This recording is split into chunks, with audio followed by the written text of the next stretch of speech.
Здравейте! В днешното видео ще влезем в Miniso и ще си харесаме една фигурка. Фигурката, която искам да си взема е ето тази. На мен лично много ми харесва. Ето какво може да ни се падне от нея.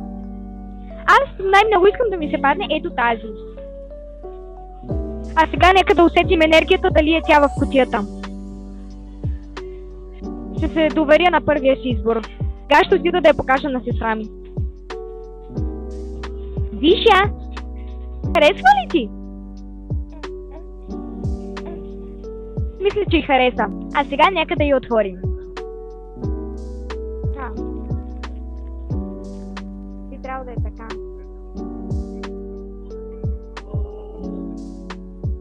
Пак е много хубава. Ето тази ми не падна. Много е красива. Погледнете я. Уникална е. Последвайте. Още такива видеа.